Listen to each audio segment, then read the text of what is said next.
Olá, seja muito bem-vindo a mais uma edição do programa Momento Agropastoril.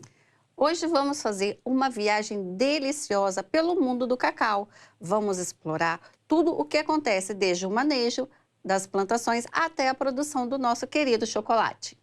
E no quadro Manaim Sustentável também vamos destacar a produção de cacau. Exploraremos o Manaim Urbano de Itamaraju, que fica no extremo sul da Bahia e produz cacau orgânico de forma sustentável. Ainda, um consultor na área do cacau em Linhares fará um balanço sobre o cenário de hoje desse fruto globalmente. Você conhecerá ainda uma fábrica de chocolate premiada internacionalmente, localizada no município da Serra, Espírito Santo. Estas e outras notícias você acompanha aqui a partir de agora.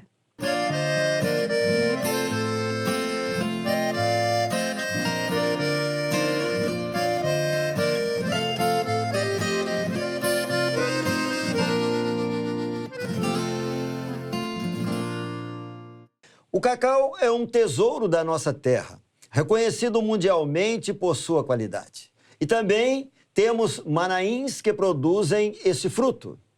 Nos programas anteriores, já mostramos o Manaim de Itamaraju e sua produção de cacau.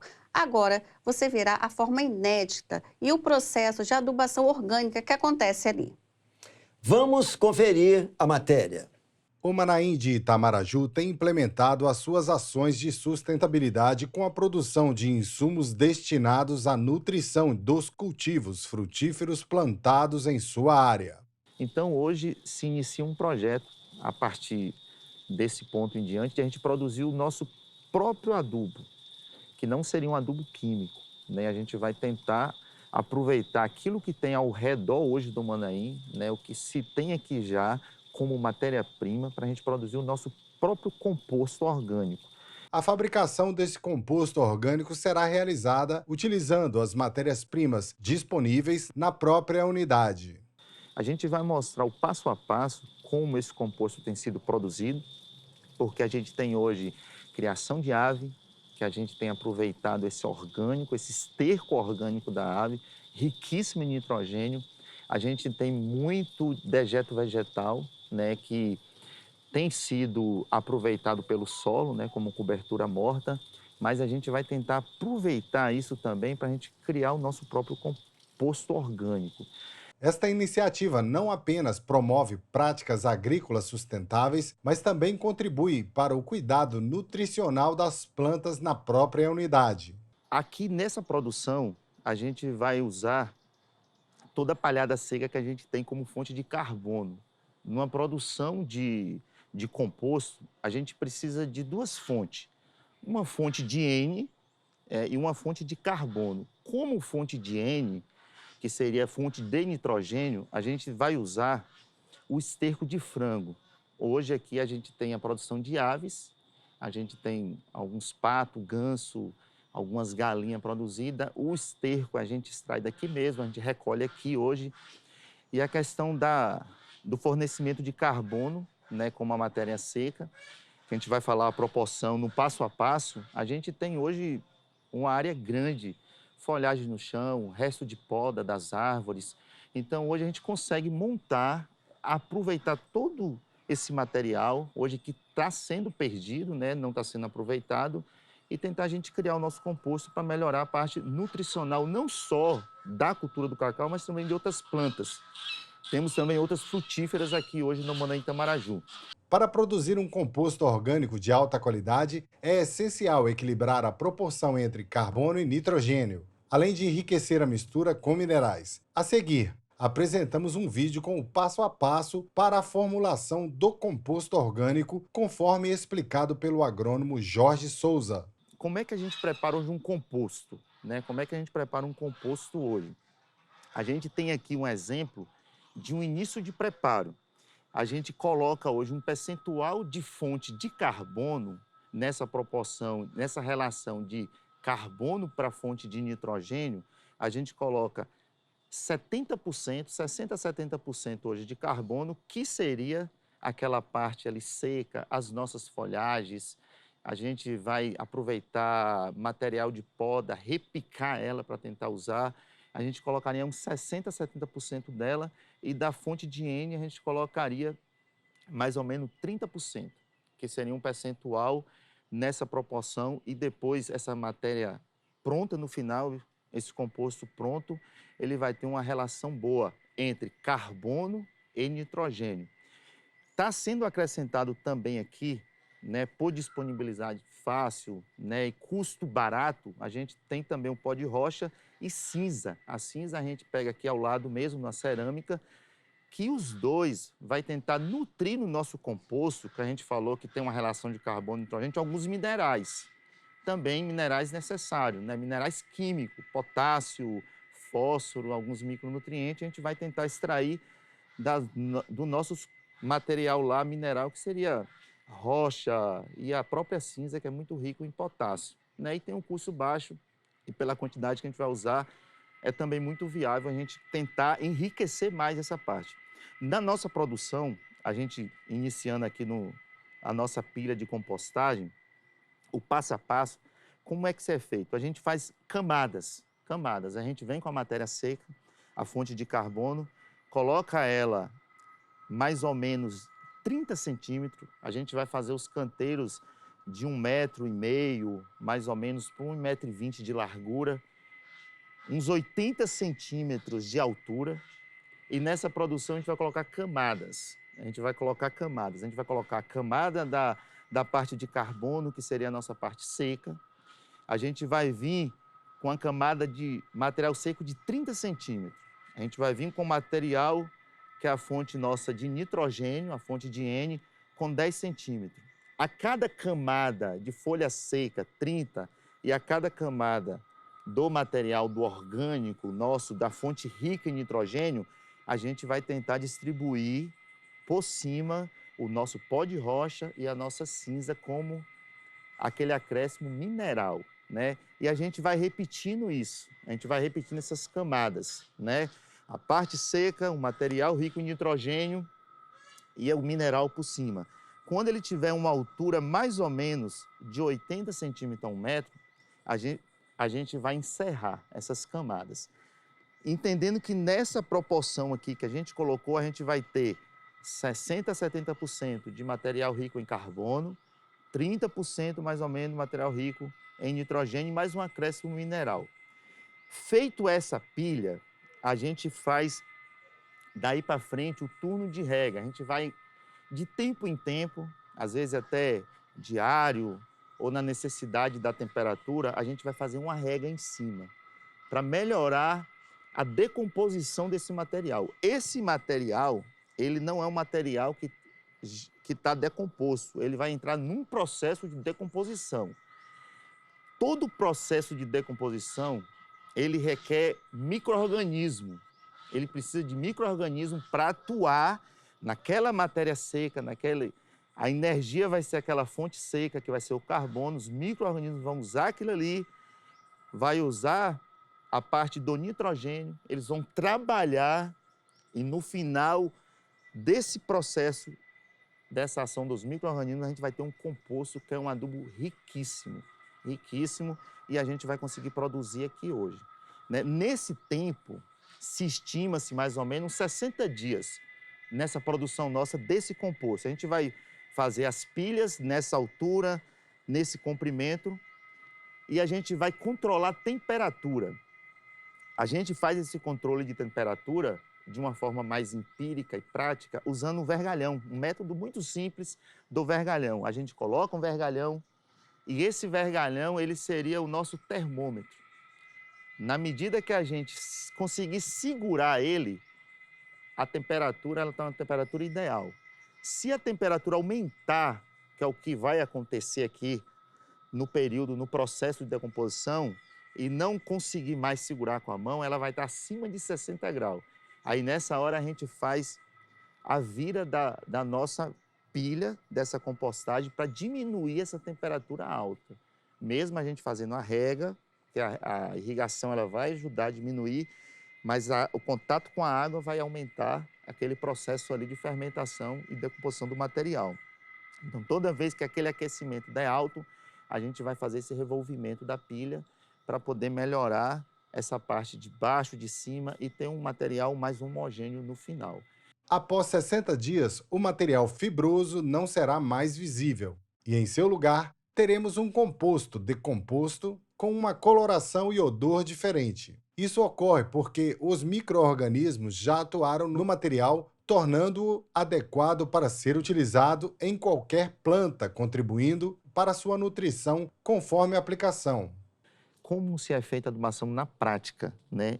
A gente tem essa projeção da copa aqui, onde está o maior, assim, localizado o maior sistema radicular que absorve, né? A gente vai tirar um pouco dessa folhagem seca, por ser um adubo um pouquinho fisicamente mais volumoso, e a gente vai tentar forrar a parte do solo com esse adubo, tentar rodar a projeção da copa, uma quantidade que seria suficiente para suprir uma adubação mineral, e a gente vai repor aquilo ali para que também se proteja aquele orgânico o período que ele ficar. Então, a prática seria essa distribuição aqui na projeção da copa, mostrando uma planta aqui já em produção.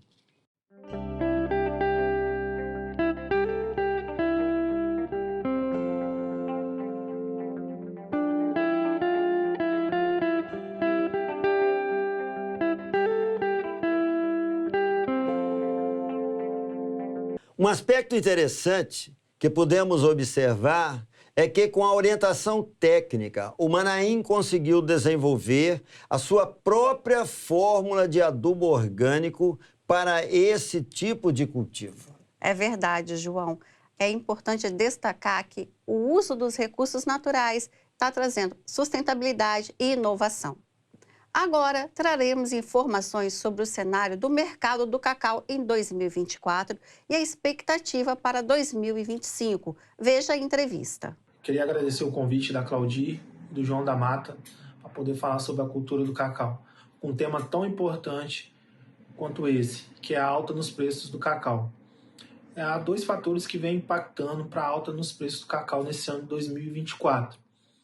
São, o primeiro, crise climática nos países produtores de cacau na África, Costa do Marfim e Gana. Esses países vêm passando aí por seca, problemas com doenças, com pragas, lavouras muito velhas. O segundo fator é a emergência de novos países consumidores, entre eles a China, o Japão, a Rússia, os países árabes, que vêm a consumir um pouco mais de amendoins, aí, um pouco mais de chocolate, né? O Brasil, nesse mercado global, ele se encontra num grande potencial de estar suprindo essa demanda desses novos países. Nós hoje, infelizmente, nos encontramos na posição de importador. O que nós produzimos hoje não é suficiente para estar cobrindo a nossa demanda interna. Então temos que importar matéria-prima de fora, com isso correndo o risco de trazer doenças e pragas que não temos aqui. Outro fator também que vem a somar também a emergência de novos estados aí com a produção de cacau, entre eles se destacando Minas Gerais, São Paulo, Tocantins, Mato Grosso do Sul, que daqui a uns anos, quando essa produção chegar, poderá suprir a nossa demanda interna, e caso isso venha acontecer, já vai ser um grande progresso para a cacauicultura do Brasil. E caso haja algum excedente, deixaremos de ser importadores para ser exportadores. Para o ano de 2025, a tendência dos preços é continuar alta. Muito disso ainda vai ser reflexo da baixa produtividade dos países produtores de cacau africanos, Costa do Marfim, Gana, Nigéria, e também da aumento de consumo de chocolate em outros países que antes não eram consumidores.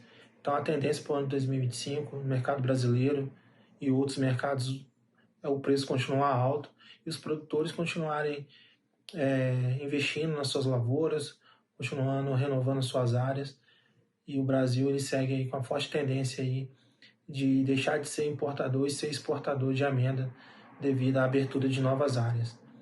Obrigado pelas informações. Bom, agora chegou a hora muito esperada, em que vamos falar sobre o produto final, que é o chocolate. É verdade, João. Existem chocolates considerados saudáveis. Eles podem ser até aliados da dieta. Veja a seguir o produto da Espírito Cacau, a fábrica que realiza todo o processo de produção, desde o plantio até o produto final. O chocolate de alta qualidade com baixíssimas calorias. Confira a matéria. O chocolate muitas vezes é visto como um vilão das dietas, mas na verdade, quando consumido com moderação e de boa qualidade, ele pode ser um aliado à saúde. Fábricas como a Espírito Cacau mostram isso na prática. A marca produz chocolates naturais e funcionais. Sustentabilidade, saúde e sabor são pilares destes produtos. A maior parte desses chocolates é feita por apenas 3 ingredientes, principalmente massa de cacau. Um dos diferenciais para conseguir chegar nesse padrão está no fato de que a fábrica utiliza o cacau cultivado em suas próprias fazendas. A empresa realiza todo o processo de produção de maneira integrada, desde a plantação do fruto até a barra final. A massa de cacau, que é o que a gente usa, que é a matéria-prima principal, ela é toda feita por nós e com o nosso cuidado. Então, essa que é a grande diferença da Espírito Cacau. Além disso, a experiência que nós temos de anos de produção de cacau, de processo de fabricação de chocolate, nós criamos uma especialização muito boa, que hoje nós fazemos um chocolate com um conchamento em cima de 9 horas e também fazemos refino com 9 horas. Isso faz com que o chocolate fique menos ácido, menos adstringente e também ele fica com mais fineza. E com mais fineza você consegue sentir todo o sabor verdadeiro do chocolate. O cacau utilizado na fabricação é produzido na região de Linhares, no Espírito Santo. O município é o 3º maior produtor brasileiro de cacau. A localização favorece em muito a qualidade do produto, mas o manejo adequado é indispensável para uma grande produção como esta. A produção de cacau ela é bem maior do que a média da região, porque nós temos um manejo, adubação, controle de praga, poda fitossanitária, limpeza. São manejos que são muito importantes para a lavoura cacaueira. Então, com isso, a gente consegue melhor produtividade. O interesse pelo cultivo desse fruto vem de gerações anteriores ao fundador da Espírito Cacau, que já se dedicavam à produção nas fazendas. Além disso, Paulo Gonçalves explica que seu pai também teve uma fábrica de chocolate. Esse legado de experiência e expertise na área foi fundamental para a criação da Espírito Cacau, que hoje mantém a tradição familiar, mas sempre com inovação. Quando completou 2001, os 20 anos, e aí eu criei uma empresa e comecei a trabalhar com essa empresa que foi a Floresta Rio Doce, e aí começamos a fazer vários testes também na fazenda, pesquisa para fazer um chocolate com cacau de melhor qualidade, e isso trouxemos várias pessoas, biólogos, várias pessoas para poder nos ajudar. Começamos também a refazer as fazendas com os clones mais produtivos, mais saboroso. Isso foi praticamente de 2001 até 2013. Quando chegou em 2013, nós conseguimos fazer um cacau de boa qualidade e conseguimos também fazer um chocolate de muita qualidade. Isso foi aprovado na Europa, principalmente na Bélgica e na Alemanha. E nós ficamos impressionados quando as pessoas falaram que o chocolate era maravilhoso. O processo de produção em fábrica também é cuidadosamente pensado para se chegar ao padrão requerido. Nós temos um processo de conchamento, né, que é o conchamento a seco, que faz com que toda a característica do cacau em si, tem um cacau que tem de origem, que ele possa sobressair. A gente tem um processo que fica, em média, de 8 a 10 horas conchando a seco. O que é o conchamento a seco? Ele fica batendo na concha, né, numa temperatura aproximadamente de 75 a 79 graus, onde ele elimina todo quanto é risco de contaminação, né, nessa primeira etapa.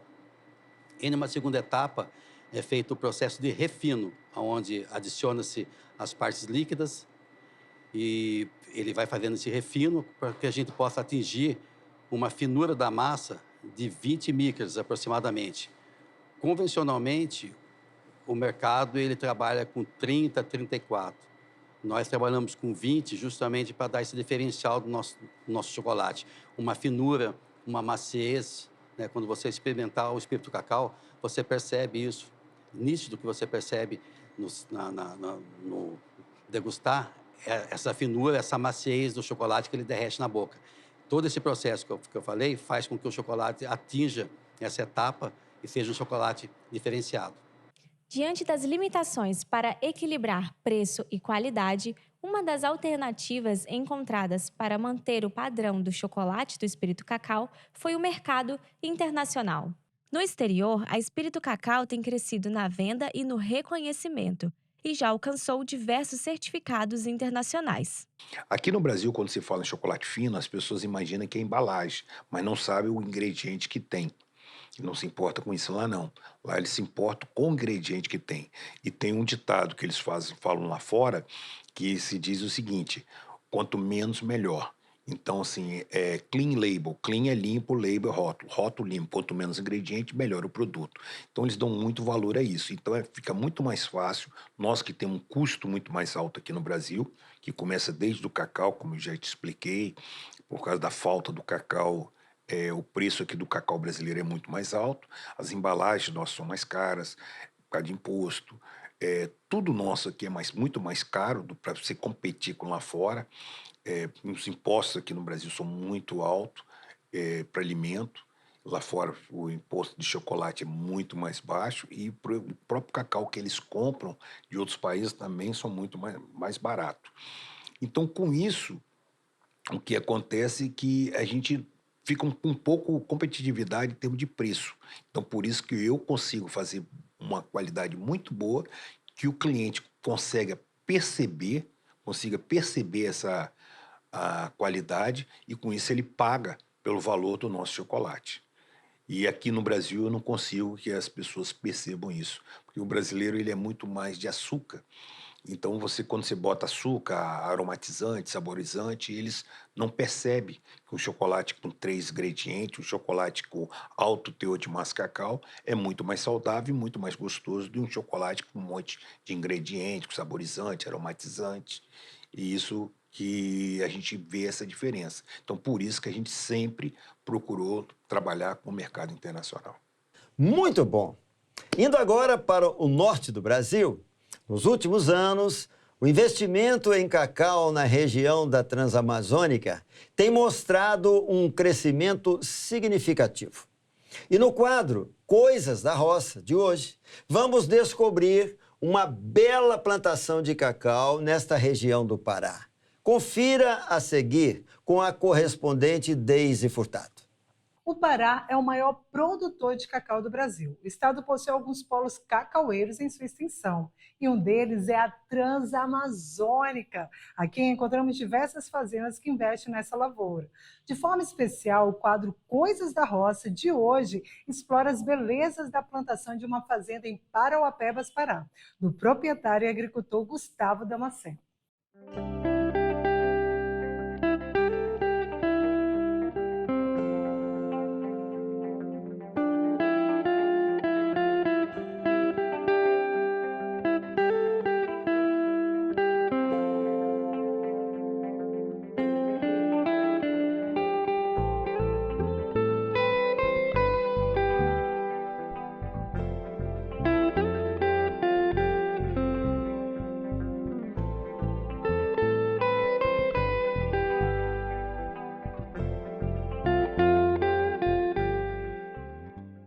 Obrigada, Deise, pela produção. Estamos agora chegando ao final de mais um programa. Nos vemos novamente na próxima semana. Até lá! Até lá!